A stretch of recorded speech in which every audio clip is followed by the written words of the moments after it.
Olá, que a paz esteja com todos. Estamos começando hoje uma caminhada muito especial, né? O Tríduo em preparação para a festa de Nossa Senhora do Carmo. Isso mesmo. Vão ser dias para a gente mergulhar um pouco mais na nossa fé, na nossa relação com Maria. E o tema hoje é muito bonito. É lindo. Maria, mãe espiritual e luz de esperança. A ideia é olhar para Maria como aquele refúgio seguro, sabe? Aquela presença de mãe que conforta quando a vida fica difícil. É uma imagem poderosa. E tem a visão do Carmelo também, né? Que a vê como mãe, claro, mas também senhora, protetora e a própria beleza que leva a Deus, uma companheira mesmo. Exatamente.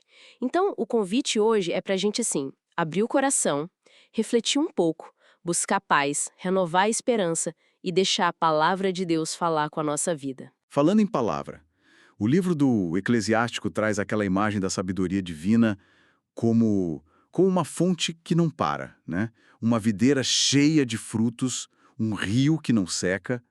Maria parece ser isso de um jeito único. Como ela virou esse canal da sabedoria?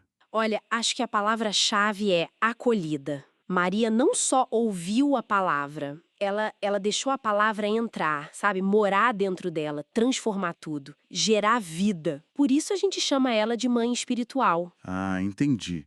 Não foi só ouvir, foi viver a palavra. Exato! Ela ensina a gente a silenciar um pouco a correria, a escutar Deus de verdade e a confiar que Ele age. E isso é tão importante hoje, né? Com tanta gente buscando um sentido mais profundo para a vida, para as famílias. Com certeza. Maria é essa educadora do coração, assim, que nos leva para Deus. Então a oração tipo terço seria um jeito prático de beber dessa fonte. Dessa sabedoria que ela nos traz por Jesus, sem dúvida alguma.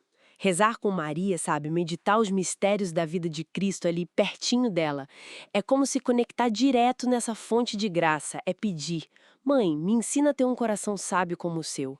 E tem outra imagem muito forte que vem lá do Salmo 44. Fala de uma rainha. Mas o legal é que a realeza de Maria não é de poder terreno, de ouro, de coisas assim. Não é externa, né? Não, a grandeza dela vem de dentro, da humildade, da entrega total a Deus, da justiça, da santidade que a reveste. É uma beleza que reflete o próprio Deus. Nossa, isso fala muito com a nossa vida, né? Pelo batismo, a gente também é chamado a essa realeza interior, a buscar a santidade. A nossa dignidade de verdade não está nos títulos, nas conquistas, Exatamente, está na nossa resposta a Deus, no nosso sim. no cultivar essa beleza da alma. Essa beleza que sim pode transformar o clima da nossa casa, do nosso trabalho. E mesmo nas dificuldades. Principalmente, Maria é essa luz. Mesmo na dor, a beleza interior dela não diminui. Pelo contrário, às vezes as provações até purificam, sabe? Intensificam essa beleza que vem de Deus. E aí a gente chega em Caná, João 2. É impressionante como Maria percebe o problema, eles não têm mais vinho, antes de todo mundo. É o olhar da mãe, né? Sempre atento. Mas não é só perceber. Olha a atitude dela depois. Primeiro, confia totalmente em Jesus. Mesmo quando ele diz, minha hora ainda não chegou. É verdade, ela não desiste ali. Não desiste. E depois ela não tenta resolver do jeito dela. Ela aponta para ele. Fazei tudo o que ele vos disser. É uma aula. Atenção, confiança em Jesus e direcionamento para ele. E trazendo para a nossa vida. É como se Maria continuasse vendo quando falta o vinho na nossa vida, né? A alegria, a paz, a esperança na nossa família. Isso. E ela intercede. Ela leva para Jesus. Ela continua falando para Jesus, olha, tá faltando vinho ali. Exatamente. E o terço, nesse sentido, é muito mais que repetir orações. É um exercício de confiança contínuo. A gente entrega nossas faltas, nossas necessidades pelas mãos dela. E aprende a esperar, a confiar como ela confiou. É uma escola de esperança. A oração insistente, feita com fé, transforma as coisas. Então, resumindo um pouco, a gente pode guardar essas três luzes de Maria para hoje. A mãe espiritual, que ensina a sabedoria que vem de Deus, Isso. a rainha, que inspira a gente a buscar a beleza interior, a santidade, E a intercessora atenta, que não deixa a nossa esperança morrer. Exato.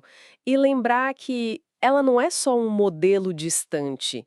É para ser acolhida No nosso dia a dia, nas nossas decisões, na nossa casa, deixar Maria entrar transforma a nossa vida num pequeno Carmelo, um cantinho de oração e esperança. Muito bom.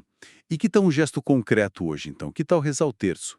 Talvez em família, ou mesmo sozinho, mas oferecendo por alguém que a gente sabe que está precisando muito de esperança agora. Uma ótima ideia. Ser esse canalzinho da esperança de Maria para alguém. Exato. Que Nossa Senhora do Carmo nos abençoe e nos guie neste tríduo, que ela renove nossa esperança e nos faça, como ela, ser luz de Cristo para o mundo. E fica a reflexão, né? Como eu posso hoje ser um reflexo dessa esperança de Maria para alguém? Uma ótima pergunta para a gente levar. Bom, se essa nossa conversa tocou seu coração de alguma forma, curta o vídeo, deixe seu comentário partilhando o que mais falou com você. Fiquem com Deus e até a próxima!